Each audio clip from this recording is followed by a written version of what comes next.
Natal. Me ajudem a falar para esse povo não morrer na praia, por favor. Há uma bênção para quem concluir até o fim. As aulas vão até dia 30 de novembro. Então nós temos, acho que só umas 2 aulas, e aí depois a escola vai entrar.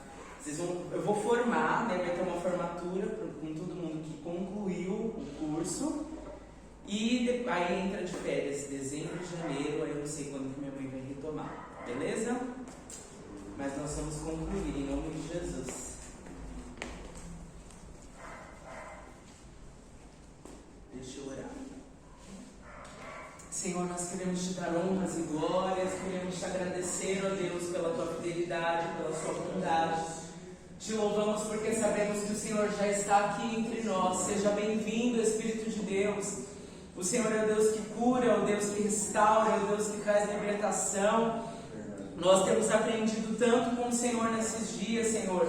Durante essas aulas, Pai, o Senhor tem nos enviado a cada dia uma palavra rema, Senhor, que nos coloca de pé, que nos confronta, que traz mesmo mudança de estado na nossa vida, na nossa mente, e que não seja diferente, Deus, no dia de hoje. Que no nome de Jesus o Senhor venha contemplar cada um dos meus irmãos aqui, Senhor, enviando, Deus, uma palavra de ensino, Pai, que nos instrua, que nos aconselhe e que desenvolva em nós, Senhor, aquilo que o Senhor tem para nós, a maturidade cristã. Em nome de Jesus, nós queremos ardentemente deixar de ser meninos na fé, Senhor, ter um comportamento infantil diante da sua presença, Senhor, mas nos molda, Pai, a fim de tornarmos varões perfeitos, Senhor, homens e mulheres que manejam bem a palavra da verdade, que não têm do que se envergonhar, mas que permanecem, Senhor, que estão provados e aprovados, Senhor.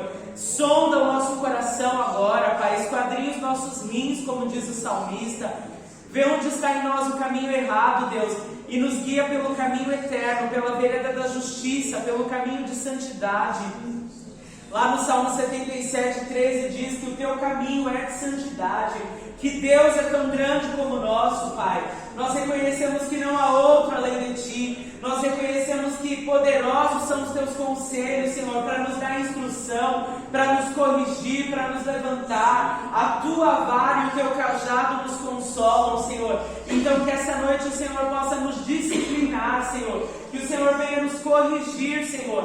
Em nome de Jesus, corrija os nossos olhos, corrija os nossos pensamentos, corrija, Senhor, o nosso coração, tantas vezes rebelde, tantas vezes imaturo, tantas vezes, Senhor, desesperadamente humano, Senhor. Nós nos atraímos pelas coisas dessa terra, Pai, mas nos molda, Pai, a maneira do Teu caráter, Senhor. Pai, que o Senhor possa andar, Pai, pela nossa plantação, o Senhor possa encontrar fruto, Pai. Que o Senhor encontre em nós o fruto do Teu Espírito, que o Senhor encontre em nós o fruto de um caráter como o de Cristo. Nós dizemos, Espírito Santo, seja bem-vindo aqui no nosso meio. Este templo é Teu, estas vidas são Tuas. Senhor, esta aula é Tua, não é sobre mim, não é sobre nenhum de nós. Seja glorificado em tudo aqui, Senhor Jesus. Nós também damos uma ordem agora para que todo demônio saia do nosso meio. No nome de Cristo Jesus, nós levamos todo pensamento cativo à obediência de Cristo. Nós rejeitamos qualquer seta de Satanás no nosso corpo, na nossa alma, no nosso espírito, no nosso físico. Senhor, todo cansaço excessivo, cesse agora no nome de Jesus. Qualquer dor, qualquer peso, qualquer angústia, em nome de Jesus Cristo, Pai, que as nossas vidas sejam aquietadas, Senhor. A Tua palavra diz: aquietai-vos e sabei que eu sou Deus.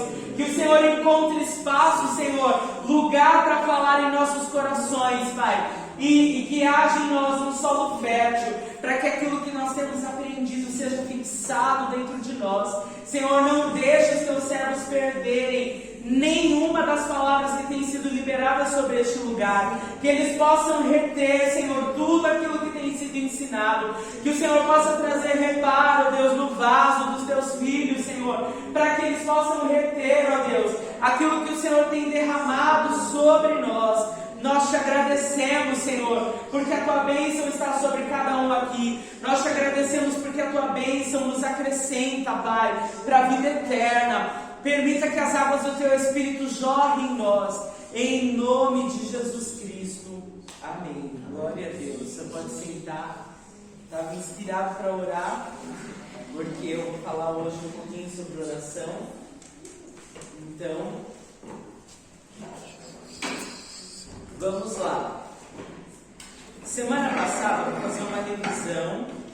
Semana passada a gente entrou num assunto que nós saímos então do processo de libertação individual e começamos a aprender sobre como ministrar a outros, como levar outros à libertação.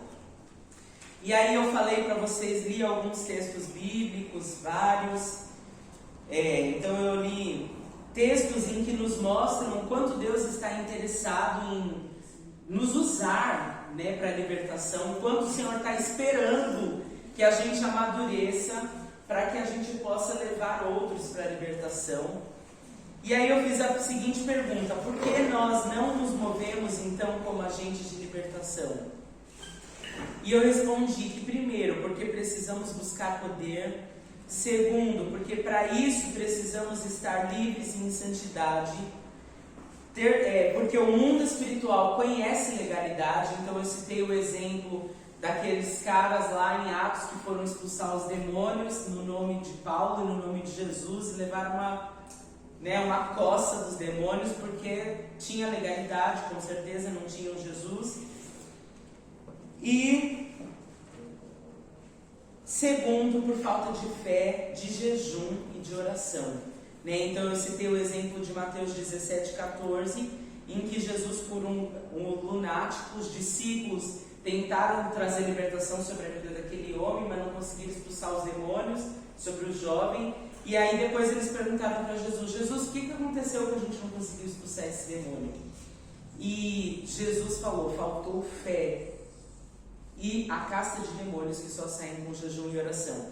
E é interessante, eu esqueci de falar isso semana passada e eu preciso relembrar, eu preciso entrar nesse ponto. Quando a gente fala de levar outros à libertação e de ensinar a como libertar, ou de ensinar pessoas a lidar com demônios, sempre as pessoas falam para mim: eu tenho medo do demônio não sair, eu tenho medo de expulsar e o demônio não obedecer, ou eu tenho medo de lidar com o demônio, eu tenho medo da reação. Irmãos, sem fé é impossível agradar a Deus. Jesus está nos dando aqui uma chave poderosa, que é Mateus 17,14, que, primeira coisa, ao lidar com os demônios, precisa ter fé que ele vai obedecer ao nome de Jesus. Ele vai obedecer ao nome de Jesus. Contanto que você está vivendo uma vida na presença de Deus. Na verdade, assim, os demônios eles se sujeitam ao nome de Jesus. Isso é um ponto. Mas, obviamente, que você vai enfrentar resistência na batalha se você, com a vida torta, for querer entrar na batalha espiritual, expulsar demônios. Eles vão falar: não vou sair porque você não tem autoridade para falar comigo, porque você está com a vida torta. Isso é um ponto. Mas, no geral, se você está vivendo uma vida de oração, você está firme com Deus, não está com um pecado, uma brecha aberta na sua vida, os demônios eles têm que sair. Não precisa ficar preocupado. Muita gente, eu já ouvi muita gente falar assim: não vou participar do ministério de intercessão, ou não oro pelas pessoas porque eu não estou preparado para isso.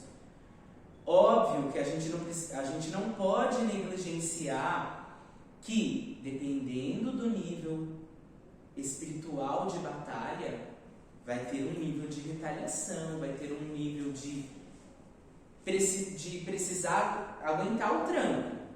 Então, a gente não pode também brincar com o mundo espiritual e tipo assim, oba, vamos lá e, virar a festa do caqui. Mas o poder está no nome de Jesus. Então, se vocês tiverem que lidar com algum tipo de demônio, não tenham medo. Os demônios são farejadores de medo.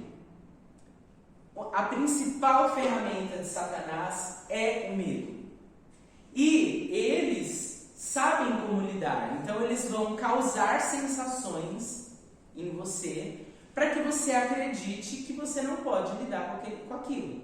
Então eles vão te deixar sufocado, eles vão aparecer, eles vão, sei lá, trazer sensações, você vai sentir coisas para que você não exerça fé. Mas não, use a autoridade do nome de Jesus. No nome de Jesus há poder e os demônios têm que se sujeitar ao nome de Jesus.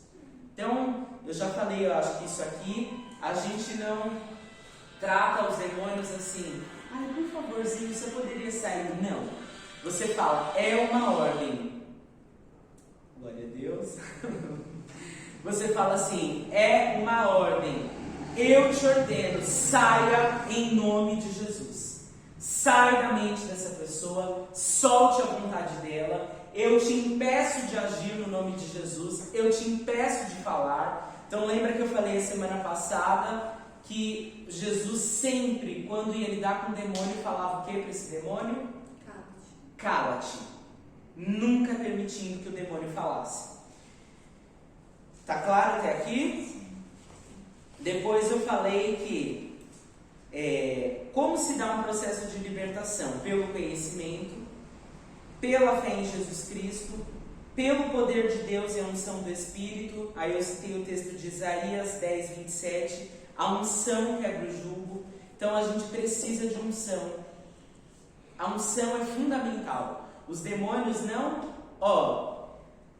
vou citar um exemplo. Você pode ir num culto que tem um coral, sei lá, top, cantando lindamente, afinado, com técnica vocal, a música mais linda, a melodia mais linda, o melhor arranjo, os melhores músicos. Se não tiver unção, não faz diferença nenhuma no mundo espiritual. Agora, aquela irmãzinha desafinadérrima, cheia do Espírito Santo, traz medo para Satanás. Porque nesse ponto, técnica, beleza, não impressiona Satanás. Oratória, nada disso impressiona. O que Satanás tem medo é crente cheio do Espírito, crente que ora. E os demônios têm medo, gente. Nós pensamos, a gente, óbvio, sejam maduros ao ouvir o que eu estou ensinando. Nós não podemos subestimar as trevas, mas também a gente lida muito com o mundo espiritual, tipo assim, com medo, né? De tipo, ai não, são demônios e tal. Eles têm medo de nós. Vocês podem perceber que quando Jesus se aproximou do endemoniado gadareno, o que eles falaram? Aqueles demônios, aquela legião de demônios. Você já está vindo aqui me perturbar antes do tempo, não chegou a hora do juízo final. Eles tinham medo, porque eles não sabiam como Jesus ia lidar com aqueles demônios. Se o Senhor quiser, o Senhor podia ter aprisionado aqueles demônios lá no inferno até o dia do juízo, por exemplo. Então, os demônios temem a unção. Eles temem. Aí eu ensinei uma coisa muito importante semana passada, que foi a diferença entre expulsar um demônio e amarrar um demônio. Lembram-se disso? Até a Larissa falou que achou que era amarrar. Que eu falei, se a pessoa ficar endemoniada e não é crente, amarre. E ela achou que era amarrar fisicamente. Não é amarrar fisicamente, é amarrar espiritualmente. Vou citar um exemplo. Minha tia e minha mãe trabalhavam com transporte escolar. E aí tinha uma menininha que ela tinha uma história muito triste, já tinha passado por, acho que perdeu a mãe. Vocês sabem de quem eu estou falando? Isso, perdeu a mãe, era criada pela avó, era uma história bem triste. E ela era uma menina terrível de rebelde. E aí ela vinha causando na vida da minha mãe. E um dia ela ficou endemoniada no carro. Ela tirou o tênis e esfregou na cara da minha mãe. Ela tinha uns 6, 7 anos, né, tia? Ela não tinha mais que 8 anos. Aí minha mãe, espiritual, pegou, aproveitou um dia que estava só com a menina no carro, começou a orar. hoje você vai ser liberta, tal. E aí a menina, que ela tinha manifestado aquele demônio, o demônio começou a falar. E minha mãe, inocentemente, falou assim, minha mãe não sabia ainda sobre isso, mas minha mãe falou, eu te amava em nome de Jesus e tal. E o demônio que estava na menina começou a falar, me solta. E minha mãe, sem entendimento, falava assim, mas Vitória, eu não estou te segurando. E a menina falava, não era a menina, me solta, me solta, me solta, eu quero sair, me solta. Era o demônio, porque os demônios obedecem o comando. Então, quando a pessoa não é cristã, você não pode expulsar o demônio. Por que não pode expulsar o demônio? Porque quando um demônio é expulso, nas palavras do próprio Jesus, ele vai para regiões áridas, dá uma volta. Depois de um tempo, ele tenta voltar para aquela antiga casa. Se ele encontra a casa vazia, ele volta, traz 7 demônios piores e o estado daquela pessoa se torna pior do que o primeiro. Entendem isso? Então, o que a gente faz? Amarra o demônio, ou seja, paralisa a manifestação. E aí você ministra libertação, fala de Jesus para essa pessoa. Se essa pessoa receber Jesus, aí você manda os demônios ir embora. No caso dessa criança aí, ela tem discernimento? No caso dessa criança, minha mãe amarrou os demônios e eu não lembro se minha mãe fez o apelo, mas o que ela teria que fazer é, ainda que a criança não tenha discernimento, entender, fique endemoniada, minha mãe tinha que conter a manifestação demoníaca e ministrar na vida daquela criança. Não importa o tamanho, a idade, o mundo espiritual é legalista. A gente é tipo assim, mas é uma criança. No reino de Satanás não existe misericórdia. Então, por exemplo, uma pessoa que foi abusada sexualmente, por mais que ela não tenha sido de voluntário da parte dela, ou seja, ela não queria aquele ato, ela não participou daquilo, ela inclusive até tentou se desvencilhar, mas ainda assim abre brecha espiritual para que demônios entrem na vida dela. Percebem? Então o mundo espiritual, ele é legalista, ele não respeita. Satanás não tem misericórdia, gente. Não tem misericórdia. Nada. Oi? Não tem café com leite. Não tem um traço de misericórdia. Ele mata criança, velho, idoso. Ele, sabe, inclusive eu lembrei de uma coisa lá no filme que nós assistimos, fala que em algum momento que aquele povo ia viver de comer gente, sei lá, de deviante, sei lá. É exatamente Satanás, que é a ordem que o Senhor deu para a serpente, né? Você vai viver rastejando, se alimentando do pó da terra. Quem é o pó da terra? O outro. É uma consequência do pecado. Diga.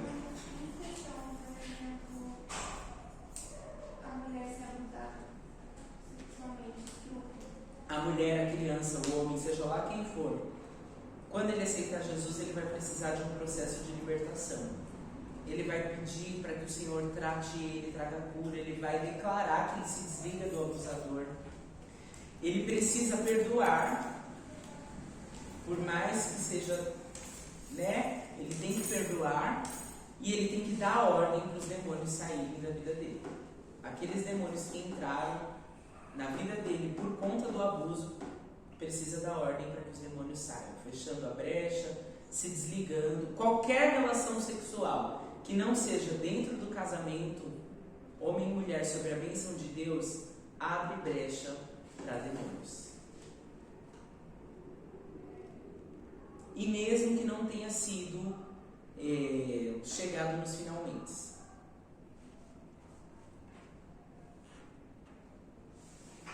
Bom, posso prosseguir? Então, gente, é importante a gente saber como tratar, né? Então, eu expliquei semana passada, se alguém cair endemoniado na igreja, Satanás está querendo o quê? Aparecer. Duas coisas podem acontecer. Ou Deus permite para trazer manifestação do que está oculto, né? Para que aquela pessoa seja alcançada, tratada, curada. Ou Satanás está querendo causar. E aí o que a gente faz? Não deixa ele fazer show. Tira aquela pessoa, leva na salinha, ora por ela, repreende, trata, tá bom? Hoje eu vejo demais o povo expondo o processo de libertação, aí tem aquelas curas mirabolantes que estica daqui, estica dali, manda aquelas coisas terríveis, que não é por aí, tá bom? A gente tem que ter discernimento. Vamos entrar então, e aí eu terminei na aula passada falando sobre processo padrão de libertação. Primeiro que eu expliquei que libertação não tem metodologia.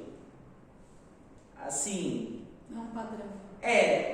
Tem metodologia, porque eu vou ensinar uma metodologia. Mas o que eu quero dizer é assim, o ministro de libertação precisa entender que são pessoas e cada pessoa o Senhor trata de uma maneira diferente.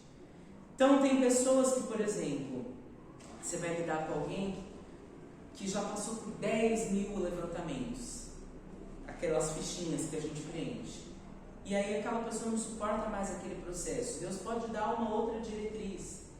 Ou, seja lá o que for, cada pessoa, a maneira como ela vai ser tratada, liberta, vai ser diferente. Então, isso a gente vê no ministério de Jesus. Jesus curou uns tocando, outros só falando. Teve pessoas que ele foi na casa, teve pessoas que ele enviou uma só palavra. Teve pessoas que ele fez um lodo, colocou no olho, teve outras que ele abraçou como o leproso. Depende, Deus conhece a necessidade. Ele tem a receita específica para cada caso. Né? E a gente tem mania de, na igreja, padronizar as coisas. Né? De agir tipo assim, colocar todo mundo numa forma, numa receita. E isso é um ponto sobre o processo de libertação que eu vou falar hoje, não posso esquecer. Se eu esquecer, vocês falam assim, Luiz, daqui a um pouco vocês falam, Luiz, você já falou sobre aquele assunto que você ia falar? Vocês me lembram? Então, ok. Então, vamos lá. Mas, apesar de que, então se eu estou lidando... Não, na verdade eu vou falar agora. Que aí eu já não esqueço, que eu já mato o tema. Eu vou falar hoje também, já estou entrando nesse tema, que a gente parte, quando nós vamos lidar com alguém, né, conduzir alguém para a libertação, a gente sempre parte do nosso testemunho pessoal. Por quê, gente? O Evangelho é o poder de Deus. A religião, todo mundo conhece. Todo mundo já viu o filme A Paixão de Cristo. Todo mundo já viu um pregador, ou Silas Malafaia na televisão. Todo mundo conhece. Mas o que as pessoas não sabem é o que Jesus está fazendo na sua vida. Só isso tem poder para alcançar alguém. Ela precisa ver a manifestação do poder de Deus na prática. É por isso que a gente não vê hoje conversões genuínas. Outras conversões. Porque nem os próprios crentes estão sendo convertidos genuinamente. Porque não há testemunho. Não há testemunho. É por isso que todo esse curso eu falei o tempo inteiro de experiências que eu vivenciei com Deus. Porque encoraja aquela pessoa a falar, bom, se Deus está fazendo na vida dessa pessoa, Ele fará na minha também. Ou eu quero que Ele faça na minha, pelo menos. Agora, começa pelo testemunho pessoal, mas, que era o ponto que eu ia chegar, você não pode introduzir goela abaixo da pessoa o seu processo. A maneira como Deus trabalhou na sua vida não será a mesma maneira que Deus vai trabalhar na vida do Ricardo, na vida da Fernanda, na vida da Gê, na vida do Clemente, etc. Então você testemunha daquilo que Deus tem feito na sua vida, mas você precisa encorajar e ensinar essa pessoa a trilhar o caminho e o processo dela. Entende? Então nós, quando vocês forem evangelizar, por exemplo, o evangelismo efetivo é aquele evangelismo que transforma a pessoa em um discípulo de Jesus. não é sobre repetir uma oração. É por isso que eu amo evangelização. Eu acho que a gente tem que ir para a rua e evangelizar e tal. Mas eu acho que tem alguns pontos sobre a evangelização. Porque eu acho que você precisa ensinar o caminho para essa pessoa, acompanhar, manter um contato, resgatar, discipular. Olha o exemplo de Filipe que prega lá para o eunuco, já batiza o eunuco ali mesmo. Entende? Você transforma aquela pessoa num discípulo. Então, por exemplo, nós fazemos o aquece aqui, é incrível, mas eu sempre falei isso para minha mãe, nós precisamos pensar na segunda fase. A primeira fase, óbvio, tem muita igreja que se apoia no tipo assim, eu não vou levar comida porque essa pessoa não vai sair da rua, né? A gente já ouviu esses argumentos. Tipo, não, nós temos que levar comida, nós temos que ir na rua, nós temos que alimentar, mesmo que aquela pessoa nunca se torne salva. Mas o segundo ponto, como tirar pessoas da rua? Então, mais do que pregar, eu tenho que levar essa pessoa a ser discípulo. Então, eu tenho que ensinar para ela, olha, mesmo que nunca mais você veja aquela pessoa, ela tem que sair daquela conversa sabendo que ela aceitou Jesus, que a partir de agora ela tem a Bíblia para ouvir Deus, que ela pode entrar no quarto dela, orar e falar com Deus, e que ela tem que aprender a ouvir Deus sobre o que ela vai fazer nos próximos passos. Pelo menos isso. Amém, gente? Então, olha, comece pelo testemunho, mas saiba que cada pessoa, Deus vai trabalhar de uma maneira diferente. Por que eu estou falando isso? Eu já vi muita gente aconselhando gente assim, por que você não sai dessa vida, por exemplo? Quando eu saí, eu me converti com 2 meses, eu já estava na igreja, no ministério. Gente, cada processo é um processo. Cada pessoa leva um tempo de maturação. Óbvio, você não vai falar nada para essa pessoa. Você não vai falar para ela, porque ela não pode também se acomodar nisso, né? E falar, não vou me movimentar. Mas não empurre a pessoa para um caminho. Tá dando sono hoje? Vocês estão com muita cara de sono? Todos. Tô chato, dá para continuar, aguentar? Amém.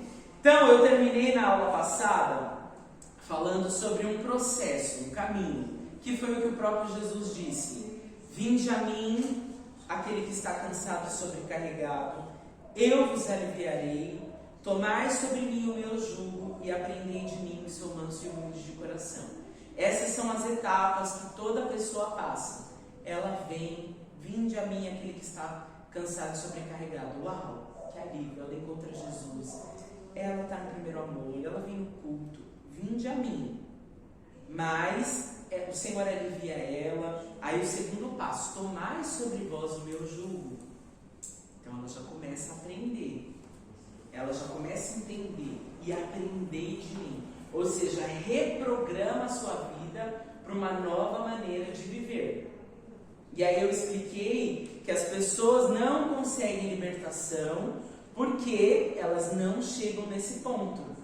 Elas querem o culto, que você ore, que você impõe as mãos, que ela caia na unção, que ela sapateia, que ela roda.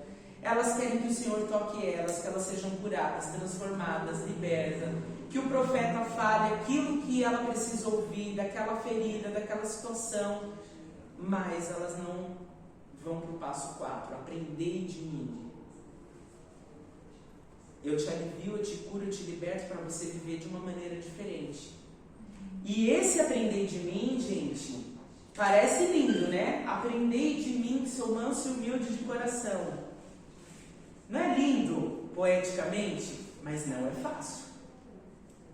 O aprender de mim é o que nós falamos semana passada, custa tudo. É aprender a viver de uma nova maneira.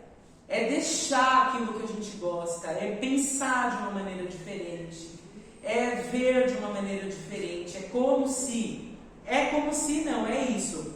Mas eu vou usar um exemplo. Você é brasileiro, De repente você se casa com, sei lá, um coreano ou uma coreana, vai viver na Coreia e agora você tem que aprender uma realidade de uma vida oriental, sabe? Viver de outra maneira, completamente diferente. É o que acontece conosco. Nós estávamos perdidos, de repente a gente troca de nacionalidade. Agora nós somos da pátria celestial. E aí eu preciso me comportar como alguém que é da pátria celestial. Aí eu falei que este processo, então, assim como Jesus estabeleceu 4 partes, também divide-se em 4 partes. A primeira parte, mapeamento. Então, sempre quando eu vou levar alguém à libertação, eu mapeio qual é a área. Minha mãe está escrevendo um TCC que já escreveu, que eu creio que vai se tornar um livro. Então eu vou dar um spoiler, eu nem sei se pode dar um spoiler. Enquanto ela não está ouvindo. Mas o TCC dela é o aconselhamento pastoral segundo o método de Jesus, que é o que queres que eu te faça. É esse realmente o método. Vocês já perceberam que Jesus perguntava o que queres que eu te faça? Não era óbvio que aquela pessoa precisava, mas por que ele perguntava isso? Para a pessoa refletir sobre qual é a raiz do problema dela. Então, as pessoas vão chegar para vocês buscando um aconselhamento, buscando uma orientação, buscando uma palavra, e elas estão perdidas em um monte de problemas e situações. E elas geralmente mostram para você apenas o topo do problema. Você, como ministro de libertação, como conselheiro, como alguém que Deus vai usar, tem que chegar na raiz. Porque se você só tratar o fruto, essa planta vai nascer de novo. Sondagem. Você faz essa pessoa pensar. Ai, gente, esse barulho tá me tirando a paz.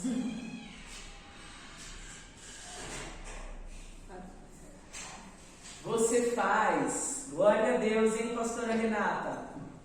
Causando na minha aula. Faz parte do ministério o aconselhamento. Amém. Você faz a própria pessoa refletir. Mas eu vi você dando spoiler. Você faz a própria pessoa refletir. Você faz perguntas para ela. Tá, mas o que está acontecendo? Quando isso começou? Mas por que você está tendo esse comportamento? O que te leva a agir dessa forma? Você já parou para pensar de outra maneira? De outra maneira? Por quê? Quantas pessoas já deram um caminho para elas? Já falaram para você? Já falei para você, Ricardo. Faz isso, isso, isso, isso. Resolveu? Não. A própria pessoa precisa se convencer e encontrar o caminho. Então, o conselheiro, a pessoa que está levando alguém para a libertação, ele é muito mais coadjuvante no processo. Se você fizer aquela pessoa, ela não vai aprender a lidar consigo mesma. E, gente, o que vocês mais vão encontrar, se vocês já não encontram, são pessoas que querem que você faça por elas. Que você ore, que você faça campanha, que você imponha as mãos, que você aconselhe. Quantas pessoas você faz? Eu faço 500 aconselhamentos. Entende? E aquela pessoa, ela espera que você resolva. Mas você precisa se colocar numa posição coadjuvante. Por quê? Você está com ela no metrô com ela, no banho com ela, na hora que ela vai dormir, na hora que ela tem que tomar uma decisão? Não. Você pode se responsabilizar a partir daquele momento de carregar aquela pessoa. E eu vou falar para vocês, gente, estou falando por experiência de alguém que já trilhei esse caminho. Estou aconselhando o Ricardo. Hoje eu estou te usando como exemplo, Ricardo. Aí eu tomo o Ricardo, porque eu quero que o Ricardo fique bem, eu levo o Ricardo passa a ser minha responsabilidade, a pregação da minha sobre codependência. E aí eu começo a decidir para ele, por ele. Então eu falo, Ricardo, você vai no culto amanhã. Eu vou passar na sua casa e vou te pegar e se vira nos 30. Óbvio, gente, tudo é maturidade. Existem pontos que você precisa fazer isso pela pessoa, por um tempo. Tem pessoas e situações que elas não são capazes de tomar uma decisão por elas mesmas. Aí ela precisa de alguém que tire ela do lodo, mas que coloque ela em um lugar que ela possa andar pelas pernas dela. Entende? Agora, você não pode se responsabilizar pela vida daquela pessoa pro resto da sua vida. Não, você já viu que nos milagres de Jesus sempre teve a participação da pessoa? Uhum. Então fica de pé, estende o braço, Toma a tua cama, te endireita, pega a tua cama, vá lavar o seu olho, sabe? Enfim. mergulha 7 vezes lá no rio. Mergulha. Nunca é algo única e exclusivamente de Deus. Sempre tem a parte que é da pessoa, que ela teve que cooperar com esse milagre de alguma forma, nem que seja estendendo o braço. Fica de pé no meio, estende o teu braço. Sempre tem algo que é a parte da pessoa fazer, crer, tomar posse daquela libertação, senão não vai. Sim, exatamente, gente. E olha, eu vou dizer, eu carreguei uma pessoa, algumas pessoas, mas uma em específico por muito tempo na minha vida. Foi tão difícil. Foi tão cansativo. Tirou total as minhas energias. Não dá. Não façam isso. Amém? Então, mapeamento. Tá clara essa parte? E entender qual é a raiz, qual é a porta de entrada. Como que isso começou? E tem que fazer a pessoa chegar lá. Deus vai conduzir esse processo. Deus faz a pessoa lembrar. Então, tem mapeamento. A segunda parte é a libertação a partir do arrependimento. Não existe libertação que não seja por meio do arrependimento. Né? Então, é consciência, como nós fizemos aqui todo o curso, de vocês se ajoelharem, de vocês orarem, você entender que é preciso se arrepender, que é pecado, que tem que confessar diante de Deus. A partir daí, a libertação vem. O terceiro ponto, cura. Porque o pecado causa estrago na vida. Então, nesse período de cura, você vai acompanhar aquela pessoa, ministrar. Porque junto da cura também vai vir a colheita. Então, enquanto Deus está curando aquela pessoa, ela também vai ter que permanecer firme. E aí você vai acompanhando, ministrando cura. Porque no processo de cura, a pessoa vai reaprender quem é ela, vai reaprender a se enxergar. Porque muitas pessoas chegam para um processo de libertação que não sabem quem é Deus, o que é a palavra, quem elas são. Elas não se lembram de uma vida sem aquela situação. Entende?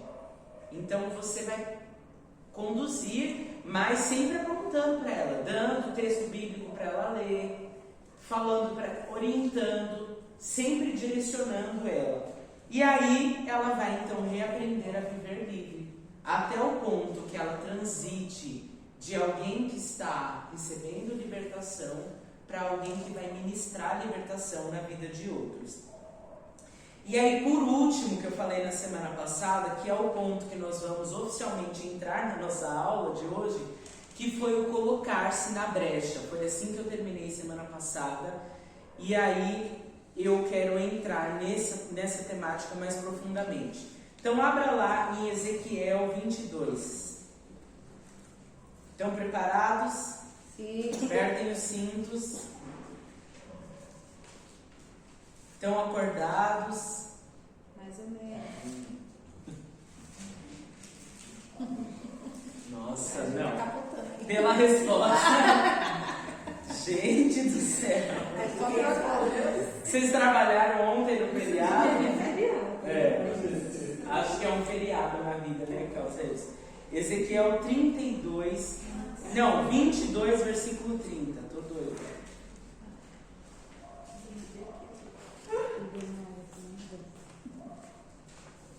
Ezequiel 22, versículo 30.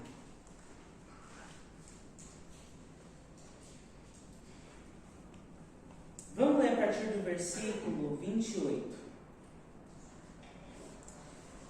Seus profetas fazem como reboco de argamassa branco e fraco, e disfarçam as suas próprias ignóbeis, enganando o povo com visões falsas e adivinhações fraudulentas. Chegam ao ponto de afirmarem, assim diz o soberano Senhor, quando Yahvé não falou absolutamente nada com eles. O povo da terra tem agido com opressão, roubando e praticando todo tipo de brutalidade e violência contra o pobre, necessitado e humilde, e tem tratado mal e injustamente o estrangeiro. Busquei entre eles um ser humano que ajudasse a erguer uma muralha em torno da cidade. Alguém que cooperasse comigo para evitar que o muro todo ruísse e que se prontificasse a ficar na brecha diante de mim em favor desta terra, para que eu não viesse a destruí-la. Contudo, não encontrei uma só pessoa. Por isso derramarei toda a ira do meu zelo sobre o povo de Israel, e os consumirei a todos no fogo do meu furor. Eis que sofrerão as consequências de tudo o que planejaram e executaram de mal. Palavra de Yahvé, o soberano Deus. Olha que esse texto é tão forte, porque ele começa denunciando os profetas, os cristãos, falando assim, gente, vocês estão fazendo, fazem um reboco de argamassa, peraí que eu vou ler direitinho, fazem como reboco de argamassa branco e fraco, ou seja, tenta consertar a parede, sabe, se a parede está estoporada e passa um cal branco. Por exemplo, sem gesso, uma parede tem um acabamento legal. Por mais que você jogue um cal ali, o que acontece com aquilo? Disfarça, mas resolve? Não. É o que a igreja hoje faz. Então, joga um calzinho. Vem aqui na igreja, dá um mingau de aveia, ou pinga uma Novalgina, a pessoa com câncer, aí pinga uma gota de Novalgina. É isso. Mas o que o Senhor estava procurando? Alguém que reparasse o muro, alguém que segurasse o muro para ele não terminar de ruir, alguém que se colocasse na brecha. Então, olha bem para mim, todos. O seu lugar é na trincheira. Repita isso comigo, você pode? Não. Fala assim, o meu lugar é na trincheira. Você sabe o que é a trincheira? Quando tem a guerra, cava-se ali, um buraco, e o soldado da linha de frente fica ali, escondidinho. Perdi a palavra? Consequentemente, ele é o que recebe o primeiro ataque. Mas é esse lugar que o Senhor te quer, irmão. Na trincheira. Se levante em nome de Jesus. É como eu comecei a aula, o Senhor está ansioso para a sua maturação.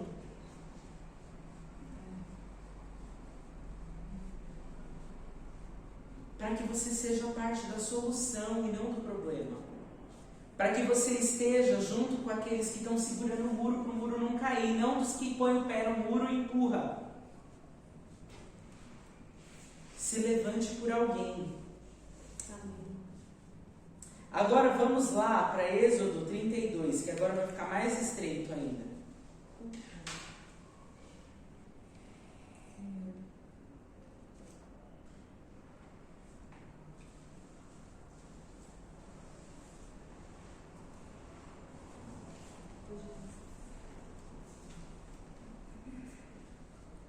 Êxodo 32. Todo mundo chegou?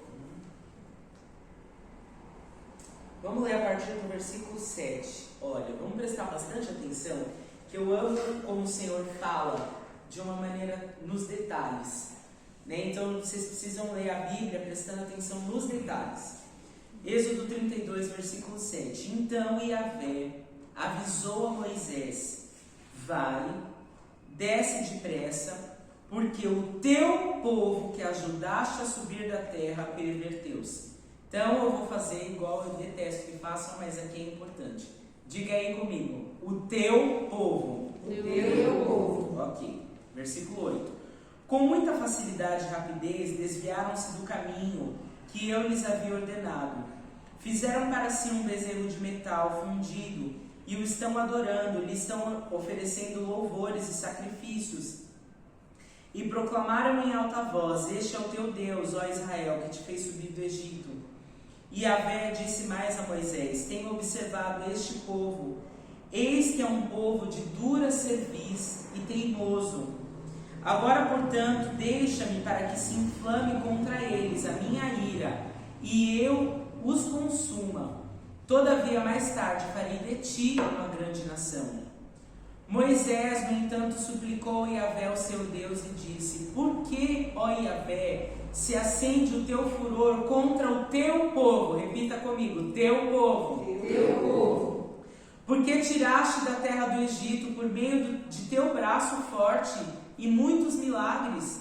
Porque os egípcios haveriam de blasfemar contra ti, exclamando: foi com a intenção maligna que ele os fez sair da terra do Egito, para exterminá-los nos montes e bani-los da face da terra?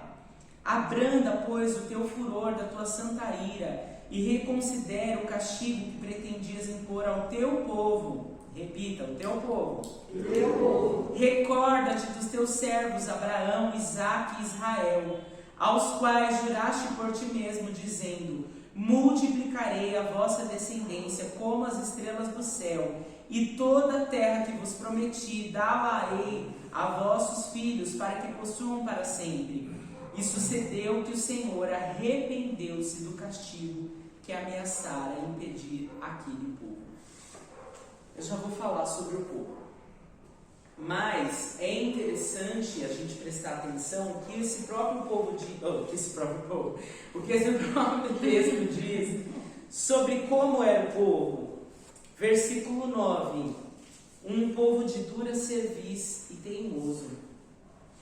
É o povo que a gente tem lidado hoje. Um povo que não abaixa, que não se submete, que não ouve. E o apóstolo Paulo, as escrituras, os evangelhos já nos advertem muito a respeito de com quem nós lidaremos. Eu quero ler para vocês, espera aí.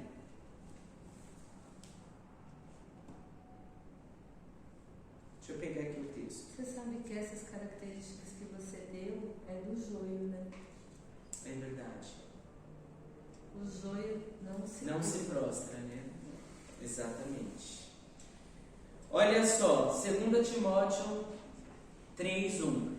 Sabe, porém, isto, que nos últimos dias sobrevirão tempos trabalhosos, porque haverá homens amantes de si mesmos, avarentos, presunçosos, soberbos, blasfemos, desobedientes a pais e mães, ingratos, profanos, sem afeto natural, irreconciliáveis, caluniadores, incontinentes, cruéis, sem amor para com os bons, traidores, obstinados, orgulhosos, mais amigos dos deleitos do que amigos de Deus, tendo aparência de piedade, mas negando a eficácia dela. Destes afasta-te, porque deste número são os que se introduzem pelas casas e levam cativo as mulheres nécias, carregadas de pecado, levadas de várias concupiscências, que aprendem sempre e nunca podem chegar ao conhecimento da verdade. Gente, a gente vive esse período de um povo irreconciliável. Por mais que você pregue, dance, faça, sei lá, cambalhota, as pessoas não se arrependem, não se quebrantam, não se prostram.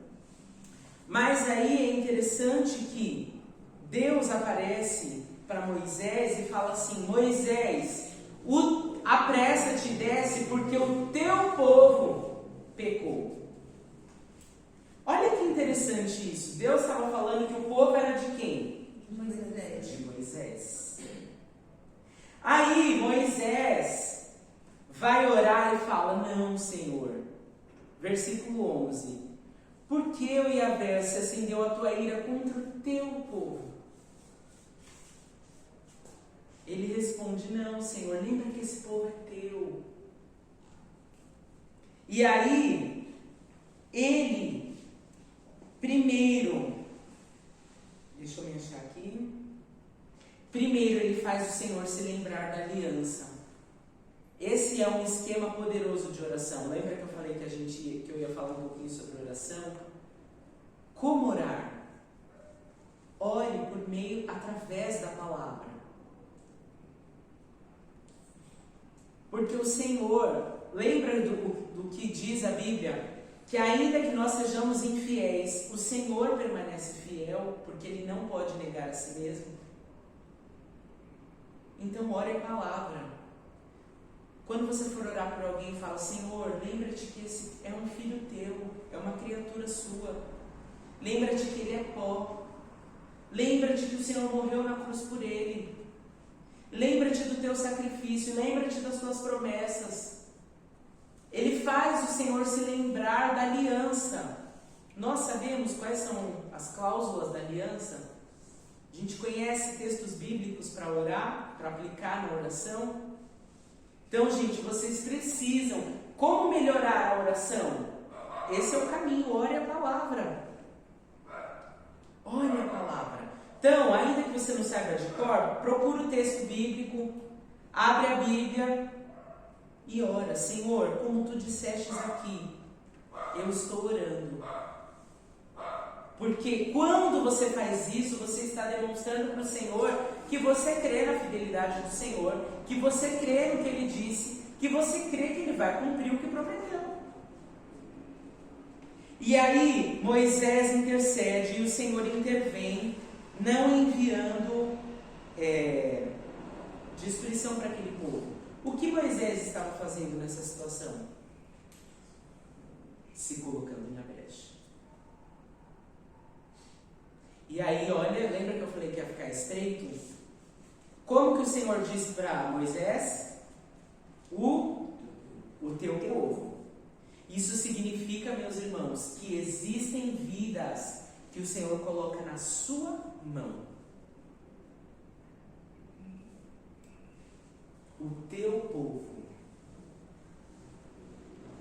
O Senhor nos pergunta hoje: quem é o teu povo? Pergunta de Deus para Caim: onde está o teu irmão? Exatamente. Quem é aquela pessoa pela qual você vai se responsabilizar em oração por ela? Você vai falar: não, Senhor, que é o que eu expliquei. Essa pessoa está com um rombo no muro dela, mas me coloca na brecha. Assim Satanás não vai ter como manipular ela, a vontade dela. E ela vai poder ser livre. Moisés faz uma oração de se colocar no lugar. Ele tipificou o próprio Cristo.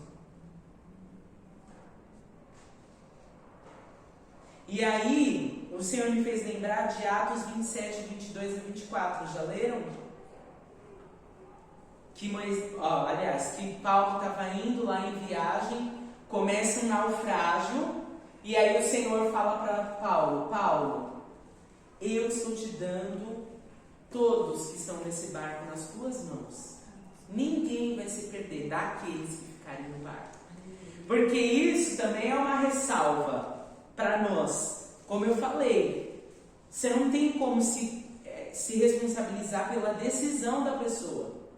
Porque aquela pessoa que decidir não ficar no barco, o que você pode fazer?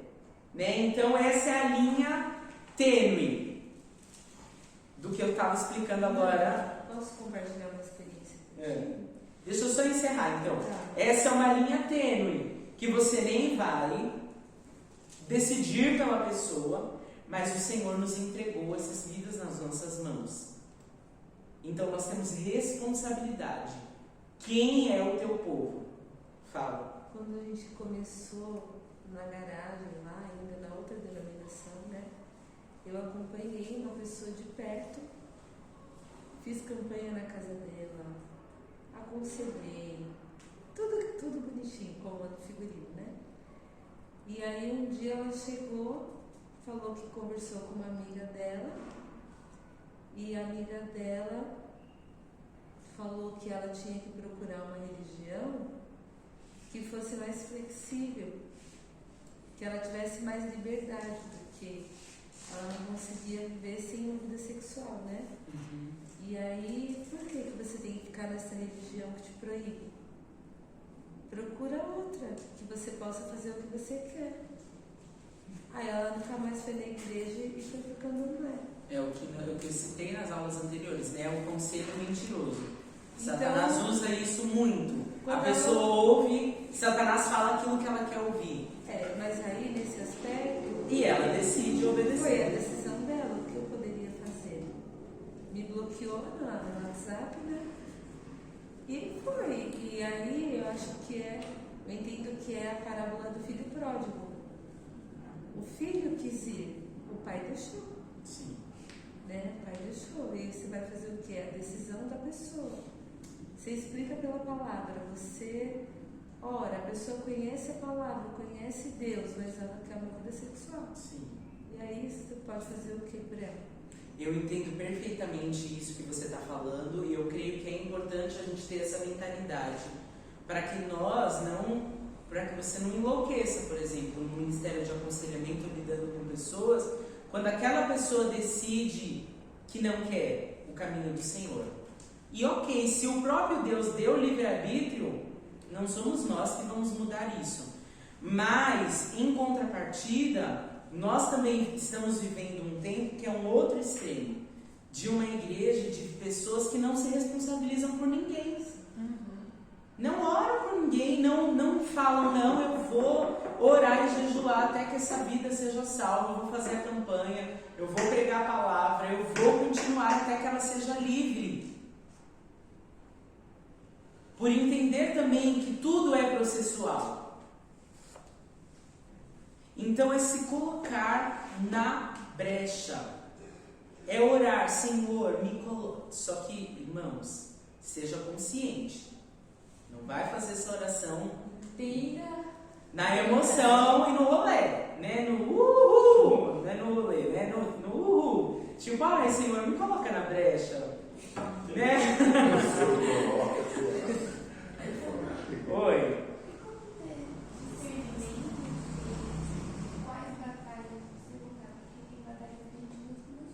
Maturidade. Só o Espírito Santo.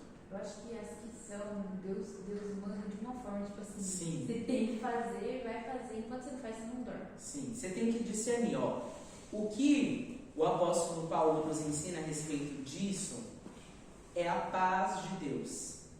O texto bíblico vai dizer que a paz de Deus seja o árbitro em vossos corações. Se você sente paz, por mais que você está lidando com uma situação, você está sofrendo ataque, você sente paz. Eu já mencionei aqui, eu não lido com ataques espirituais por causa da escola de libertadores, eu lido com ataques, mas eu sei que é para aqui que eu esteja. Entendeu? Só que durante muito tempo eu esperei o tempo. Se eu tivesse iniciado a escola de Libertadores antes, eu estaria pronto, talvez, para lidar com... Não. Então, é discernir. É a tarefa mais difícil da vida cristã. Nós vamos errar. Só que a gente aprende com os erros. Então, você aprende. Até o que luta você guerreia, o que luta você não guerreia. Mas assim, pergunte para Deus: Senhor, peça paz, Senhor, se é de ti agora. E assim, mesmo que você não ore, quando não é de Deus, o Espírito Santo não traz paz. Você só não pode ignorar. Você tem que ler os sinais, estar atento. É uma questão de estar em comunhão mesmo, porque a gente vive, por nós sermos matéria, não só espírito, né? Por nós sermos matéria, a gente está muito sujeito também às nossas emoções, aos nossos desejos, às nossas experiências, as más experiências que nós tivemos também. Isso tudo determina quando você está num propósito, quando você quer tomar uma decisão diante de Deus, aquilo que Deus quer que você faça. Então, a questão de estar com Deus, estar em comunhão com Ele, vai te trazer o discernimento e você vai conseguir entender, você vai discernir a voz de Deus. Entender João 15,5: sem mim nada podeis fazer. Sabe o que eu acho também? Que é muito importante para o conselheiro se conhecer. Sim, entender até onde pode ir. Porque o que acontece? Quando você se torna um conselheiro, um lado seu da sua carência é suprido. É verdade. No sentido que agora você tem alguém que precisa tanto de você, mas ele precisa tanto de mim, que se eu não estiver lá para dar suporte, sabe? Então as pessoas, elas também têm um lado da própria carência. Sim. Que é suprido quando você tem alguém que depende de você. Sim. Então, por isso que eu falo que aquela sua pregação tem que virar alguma coisa E mais. isso em qualquer ponto do ministério. Porque a gente precisa se conhecer e saber até Até que ponto realmente aquela pessoa precisa de mim, ou eu preciso que ela precise de mim. Ou eu preciso do para ministério. ser útil, ou eu que preciso do ministério. Do dom. É por isso que tem pessoas que eu vou dar esse exemplo porque graças a Deus eu não tenho esse problema no louvor aqui, mas a pessoa, ela canta em todos os cultos. Aí um culto que você fala assim, hoje vou colocar a Mariana, faz tempo que ela não canta. Então percebem, gente, nem sei por que a gente chegou nesse ponto Sabe. da conversa, Porque mas por por causa carência. de suprir a sua carência no ministério. Mas nós temos que discernir qual é o nosso lugar no reino, porque se ela entendesse que ela é uma pastora, que ela é uma pregadora, que ela é uma pessoa chamada para cuidar de vidas e aconselhar vidas, ela era uma potência. A missionária Andréia Vargas, ela dá um testemunho, que ela trabalha na área de aconselhamento, né? Ela deu um testemunho falando até mesmo dessa questão de independência emocional. Ela deu um testemunho falando que ela estava tratando de um rapaz, né, em questão de libertação, e que no primeiro dia de aconselhamento esse rapaz veio e trouxe um presente para ela, né? Aí eles fizeram tal, não sei o quê, e aí ele sempre elogiava ela, nossa, ela estava falando dos perigos, né, do aconselhamento, se você está com carência emocional, né? E aí ela falou assim que aí na outra sessão ele veio e trouxe mais um presente para ela. Só que ela entendeu a estratégia da pessoa e Satanás por trás daquela pessoa. Que se ela tivesse com problemas com o marido dela em casa, aquilo seria a perdição para ela. Sim. E que também aquele rapaz, com aqueles presentes, estava fazendo o quê? Comprando ela, no sentido de que ela não iria confrontar ele da forma que deveria confrontar, porque senão ela não ia receber presente semana que vem. Sim. Então, tipo assim, ela começou a entender que é isso que ele estava fazendo, e aí quando ela começou a confrontar ele, os presentes acabaram. Sim. Aí ela fala de uma forma assim, muito assim, ela fala assim, eu fiquei de castigo, porque eu confrontei ele. E aí ele não me trouxe um creme no próximo. Miris, eu vou te falar uma coisa, isso não é distante. Não. Gente, isso não é distante. As pessoas são legais com você enquanto você é legal com ela. Ou quando você serve os interesses dela, né? Pra lugares. Queria dar uma testemunha, né? Sempre cuidei das pessoas, sempre tive esse negócio de me matar para fazer pelas pessoas e eu sempre ficava em último lugar em tudo. E esse ano foi o ano que eu mais tô lascada, né? Todo mundo sabe. Onde Deus quebrou minhas perninhas e falou, realmente agora, se eu invés de você, eu vou te pegar no colo, é isso daí. E eu tenho meu pai, e assim, é aquele lance realmente de dependência emocional, porque eu me responsabilizo, cuido como filho, babá e tal. E acabou que nesse período, onde eu não consigo nem falar, tipo, ajudar ele em nada, porque tava eu triste, morrendo, ele triste, morrendo, foi onde Deus falou pra mim, não é pra você querer suprir todos os espaços dele ficar sozinho. Tipo assim, é o momento dele passar por esse momento de ficar sozinho. E assim, é muito dolorido você ter uma pessoa que está extremamente depressiva e sozinho, você, não, pai, infelizmente não tem como eu largar tudo que eu tenho pra fazer pra ficar com você hoje só porque você está solitário. Sim. E aí quando eu comecei a fazer isso e assim, doendo profundamente, né, Maia? Às vezes eu chorava de verdade, foi onde o Deus começou a falar com ele. Exato. Então, a pastora até testemunhou de coisas que ele falou assim a respeito de acha que Deus estava pedindo para ele falar para pessoas sobre coisas que estavam pregando, assim, em coisas que Deus falou. Porque não é você que tem que fazer nada. Sim, e é muito Deus. sobre realmente escutar tudo que Deus está te falando, porque no meu coração era a morte, eu largar ele lá, é como se eu estivesse fazendo o maior erro da minha vida, tipo, largando uma pessoa que está precisando. Então, escutar Deus é muito... É que você deixou de ser Ó, Deus dele. Vocês duas falaram coisas incríveis, assim. Primeiro, eu já falei isso aqui no curso, nós não temos que desenvolver a síndrome messiânica. Qual é a síndrome messiânica? Eu passo a ser Jesus na vida da pessoa. Então, tipo assim, que nem eu já várias vezes, gente, eu aconselho pessoas, lido com pessoas, né? Vou ministro, ouço do aconselhamento e tal. Mas já houveram pessoas que eu falei, olha, não vou atender hoje, não vou de novo. E aí a pessoa, por quê? Não é eu que faço. Você já falou, você já aconselhou. Nós precisamos entender, discernir o que as pessoas querem.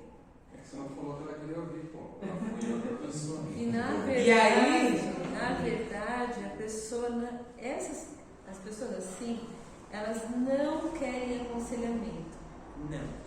É a pessoa que quando chega na sua sala não deixa nem você abrir a boca. Sim. Ela quer 2 ouvidos para você saber o quanto ela sofre, o quanto ela é miserável e quanto não tem solução. Porque quando você fala assim, então, mas deixa eu falar, é porque, não, mas pastora, blá blá blá blá blá blá, e a pessoa não ouve. Sim. Ela não quer que você aponte um caminho. Ela quer que você fale assim, então vamos se abraçar. Você sabe que Ó, e aí, e sobre o que a Mia estava falando, que a gente tem que tomar cuidado. Eu trato várias pessoas e sempre foi assim, onde eu passei, o velhinho, a velhinha, a senhora, a moça, a pessoa vem e quer aconselhamento, desde sempre. Então nós precisamos tomar muito cuidado. Vocês estão rindo da minha cara, né? Com quem a gente lida, como a gente lida com as circunstâncias. Ponto fundamental, olha que bom que a Miss trouxe essa referência. Nunca trate de alguém sozinho. Nunca. Processo de libertação tem que ter outra pessoa para participar daquele aconselhamento, daquela ministração. Nunca. Ainda mais se for uma pessoa de um outro sexo. Porque você não sabe o que aquela pessoa pode falar. Ela pode falar que você abusou dela. E até você provar A mais B, não faça uma visita só.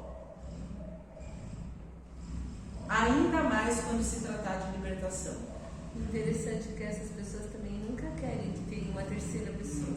Meu Deus. Tudo tem limite, né? Não dá, A pessoa não. tem que aprender que há um mediador entre Deus e os homens, e esse é Jesus Cristo. Exatamente. Não tem outro mediador. É por Fala, isso que tem Ricardo, que se conhecer, né? concluir. É por isso que tem que se conhecer, né, Nanda? Porque se Por isso que sai- você tem que saber qual é o seu ponto. Até onde você pode, com um kit, detalhe. Outra coisa que eu não posso deixar de falar. Quando você lida com área de libertação, aconselhamento, discipulado, vidas, você tem que aprender que o que você trata com aquela pessoa fica entre você e a pessoa. Isso é o mais importante. Isso. Verdade. Você é totalmente neutro. Você não dá a sua opinião. Não dá a sua opinião. Você vai aconselhar de acordo com a palavra. Você não vai dar opinião, você não vai contar para outra pessoa. Você não vai, olha, deixa eu te contar, Carol, você orar também por tal pessoa. Não. Isso é fofoca, gente. Não, e outra coisa também, e isso eu queria sempre falar, que eu acho que é um desafio, né, para o ministro de libertação entender que não é dado a ele a estrelinha do xerife da igreja. Exatamente. Para ele ficar ali no canto, Sondando os pecados. sondando e tendo visão de pecado de todo mundo. Isso era uma coisa que, aí sou eu como pastora, me bloqueava nessa questão. Eu tinha medo de trabalhar, de ter o ministério de libertação na igreja, porque pode ser e é uma bênção, e Deus trabalhou muito na minha vida, mas pode se tornar um covil de gente fofoqueira e justiceira, que fica assim, ó, tá vendo, ó, adúltero, ó lá, tá vendo, ó, o quê? Tá vendo aquela cara de santo tá ali no altar? Porque se a gente for entrar por esse caminho, fecha a igreja, porque todo mundo tem pecado em alguma área. Todo mundo Aí tem fica assim, ó, processo. não, pregando, mas só que, ó, Deus me revelou na madrugada. Por que Deus fica fazendo tanta fofoca Não. com algumas pessoas? Não. E apontando Vou falar uma pecado coisa de todo sobre mundo? o Senhor. Não. Óbvio que a Bíblia tem vários textos que diz que tudo que está oculto será revelado, e existem situações que o Senhor permite que venha à tona para trazer, né, um juízo, consequência, mas o Senhor sempre nos cobre. O Senhor nunca expõe. Assim como ele fez o jardim, né? Ele nos cobre, exatamente isso. Então Deus, nossa, você pode ver que assim a situação é exposta na última instância, quando aquela pessoa já está, sabe, vivendo a vida toda doida mesmo, sem arrependimento, mas Deus ele sempre trata com cuidado, com zelo mesmo, com amor. Então nós também cuidemos e zelemos das pessoas. Fala, Ricardo, que eu tenho que terminar a aula. Vocês me desviaram totalmente o foco. Tem pessoas que vai pedir aconselhamento. Já vou começar por mim, eu era assim. Esse aqui queria chorar, eu era. E muitas vezes a pessoa vai pedir aconselhamento e o próprio Deus fala com a pessoa e a pessoa não quer. Sim. Ela está ouvindo a voz de Deus, sabe que Deus está falando com ela, mas ela quer ficar na frente do pastor chorando, se lamentando, o pastor chorar com ela. E muitas vezes Deus fala com a própria pessoa. Sim. É assim, assim, assim. Muitas vezes não. Com o cristão, Deus Pode fala. sempre fala. É. E Só ele não você quer, orar. ele não quer, pronto. Entendeu? Pois é, minha gente. Agora eu vou terminar, né? Porque vocês me desviaram bastante. Então, ó. Lá eu estava falando de Atos 27, né? Quando Deus entrega o povo na mão de Paulo. Nesse texto há uma condição. Ah, tá, eu já falei sobre isso, né? A ressalva, que só seria salvo aqueles que ficarem no barco. Então, não vamos carregar quem não quer ficar dentro do barco. Mas aqueles que ficarem no barco, ou seja, eu falei aqui o tempo inteiro, gente, quem ouvir participar da Escola de Libertadores, ouvir, aplicar, vai se liberta. E nós tivemos vários testemunhos já, e eu creio que até o final nós teremos, mas tem que ficar no barco. Voltando para Moisés, Moisés humilha-se em oração e intercessão. Aí eu pergunto para vocês, o que é intercessão? Intercessão não é a mesma coisa que oração. Intercessão, a Sandra soprou ali muito bem, colocar-se no lugar do outro. Intercessão é o ato de se pôr na brecha. É diferente de eu falar assim, eu vou orar pelo Ricardo, Senhor abençoe o Ricardo, amém, e nunca mais oro. A intercessão não. É até que a pessoa seja... É um clamor mais profundo. Me envolve na oração. Quais tipos de intercessão nós temos? Nós temos a intercessão por dedicação e consagração. Então, exemplo, 2 Crônicas 7, né? Quando Salomão constrói o templo lá e ele vai diante do templo e ele faz uma intercessão.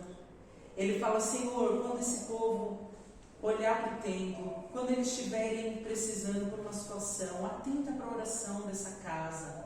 Ele intercede. E aí tem aquele texto áureo, né? Se o meu povo, que se chama pelo meu nome, que é a resposta de Deus, se humilhar e orar e buscar a minha face, se converter dos seus maus caminhos, eu ouvirei dos céus, perdoarei os seus pecados e sararei a sua terra. Então, intercessão por dedicação e consagração.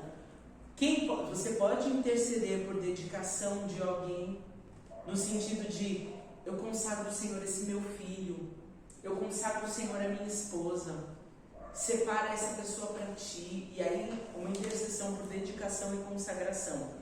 Tem um outro tipo de intercessão, que é a intercessão por identificação. Essa igreja não pratica, viu, gente? Sabe qual é a intercessão por identificação? Quando eu me coloco no lugar da pessoa, do outro. No sentido que ao invés de eu falar, Senhor, perdoa os pecados da Mari, eu falo, Senhor, perdoa os meus pecados. Eu me identifico. Então, Neemias 1, por exemplo, quando Neemias vai orar, ele fala, Senhor, perdoa os meus pecados, os pecados da minha nação. Então, nós precisamos interceder pelas pessoas por identificação.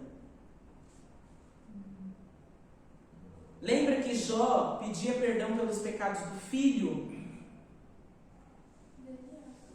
Antes mesmo deles pecarem. Antes deles pecarem. Se a gente entendesse o Pai Nosso, né? Porque se o Pai é nosso,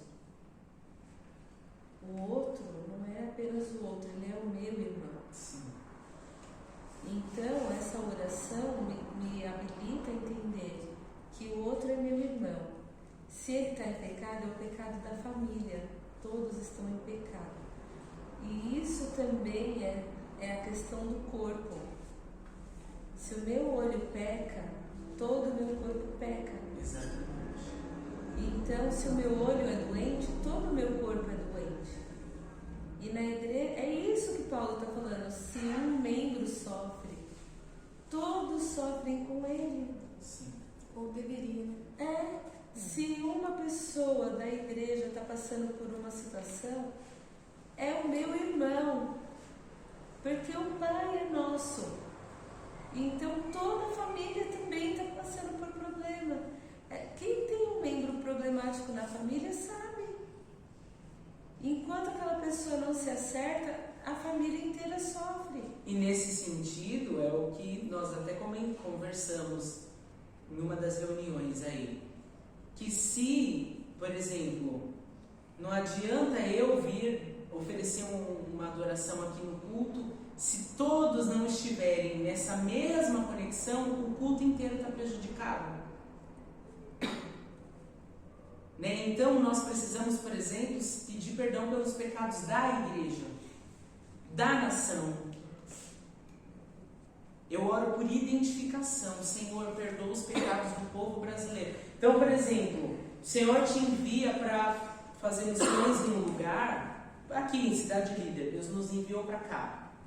Nós oramos por identificação. Senhor, perdoa os pecados deste lugar.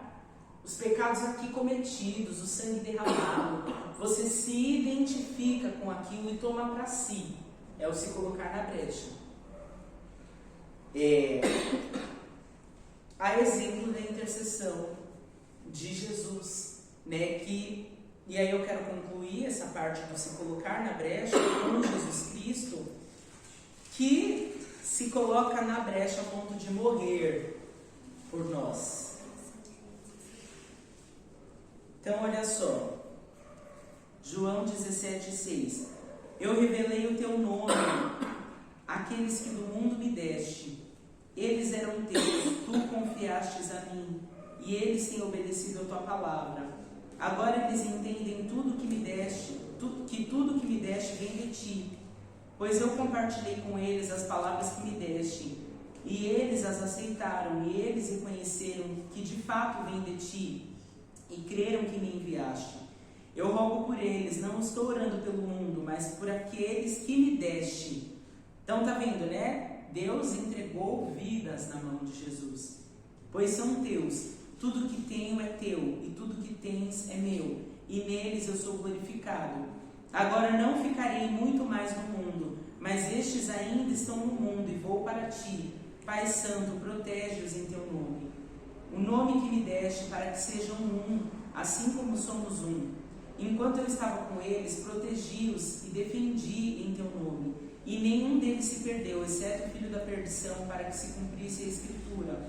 Mas agora vou para ti. Digo desta forma, enquanto ainda estou no mundo, para que eles recebam a minha plena felicidade em seus corações. Eu lhes tenho transmitido a tua palavra, e o mundo os odiou, porque eles não pertencem ao mundo, como eu não sou do mundo. Não oro para que os tires do mundo, mas sim para que os proteja do príncipe deste mundo. Eles não são do mundo, como também eu não sou. Santifica-os pela verdade. Olha, Jesus está orando por identificação, está pedindo perdão pelos pecados. A tua palavra é a verdade. Da mesma maneira como me enviaste ao mundo, eu os enviei ao mundo. Em benefício deles eu me consagro, para que igualmente eles sejam consagrados pela verdade. Então nós precisamos nos comprometer 100% por aquelas vidas que o Senhor colocar na nossa mão. Né? Se coloque na brecha por alguém. Insista com aquela pessoa até que ela seja liberta. Ore até que ela receba. Se comprometa de fato. Nós mentimos quando nós falamos que vamos orar por alguém e não oramos. E aí eu deixei aqui um bônus para terminar essa aula. Nós precisamos entender a respeito do ministério. Vou falar. Nós precisamos entender a respeito do ministério profético. Entender quais são as ferramentas proféticas. Então existem atos proféticos. Quem sabe como funciona um ato profético? Por que tem ato profético?